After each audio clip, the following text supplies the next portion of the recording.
I was watching Dream American Knightmare documentary last night. Why?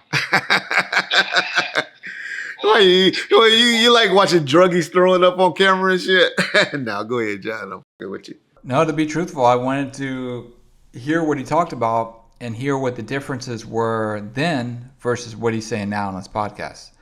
Um, One thing I wanted to ask you about is your name came up in the documentary. He said, he was reenacting in the car what happened at Koval and Flamingo when the white Cadillac pulled up and emptied on him and Tupac.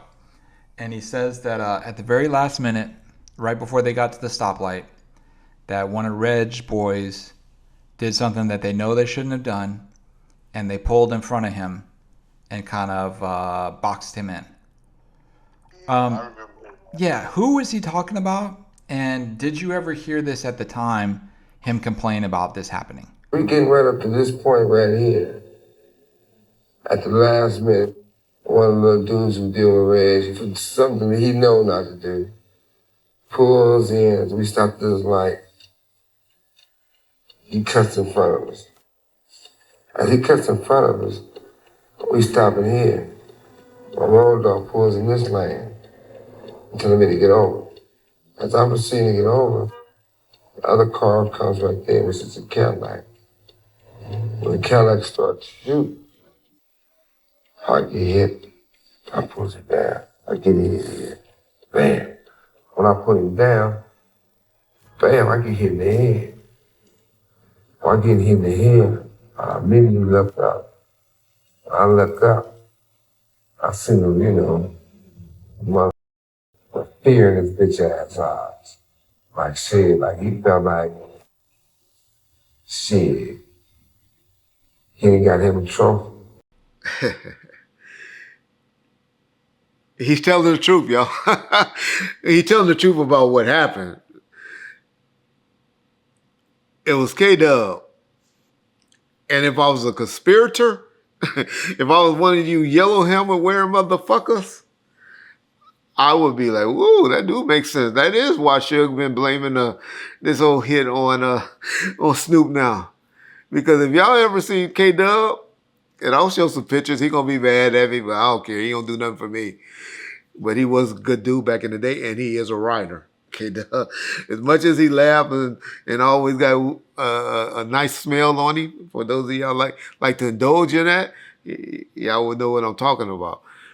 But K-Dub is now the only person that really, or one of the homie securities that still represents Death Row.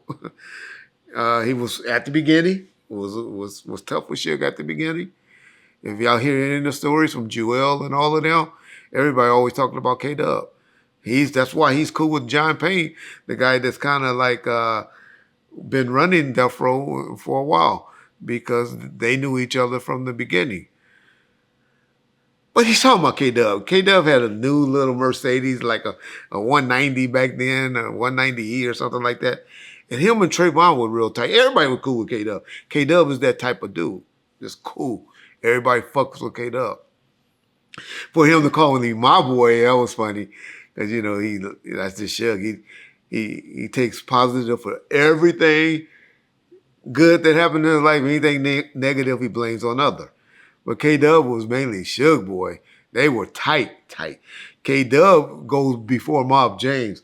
Even though Mob James tried to take credit, like he was the one who brought him around. I remember K-Dub being around before even James. Or at least more than James were. But these some pictures of K-Dub. These some shots of K-Dub. His name is Kevin Woods. They don't like when I put government names out. I shouldn't do that because K-Dub is actually somebody I really like. And have a lot of love for. But that would be who he's talking about.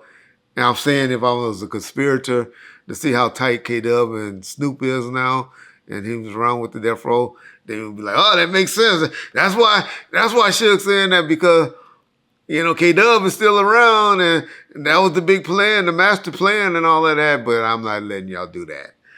I'm only responding to that just to answer your question. That's who he was talking about. All right. But if you watch that documentary and you listen to that, I hope you found this part too, John, where he said in there, back then, how he admitted. My little brother, he was that MOB. He done took down a well-known cop gang back. He was real. Vodka. You see how it took off? Like shit, you get that? So understand one thing. You gonna push that line on somebody. There's some gang banging activities gonna be involved. It's consequences you got, you know? After that situation, we on some real ghetto politics right now. You got homies over here, you got rips over here. You getting everything you ask for. The best in this rap game, shit. Now you being the best in the street. That there was going to be problems in Southside after that shooting happened or something like that.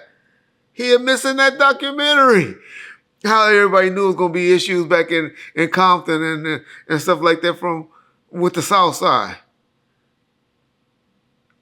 So that just show y'all how Suge say what he want to say what he want to, how he want to say, depending on the mood and his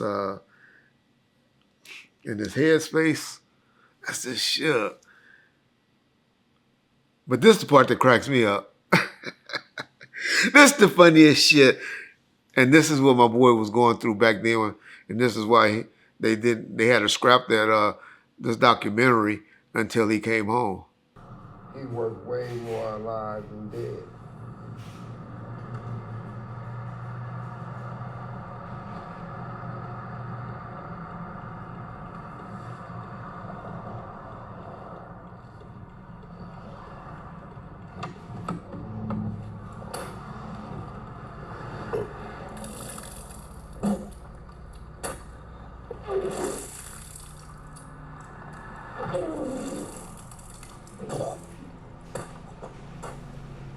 Y'all thought he was crying and got emotional and did all of that.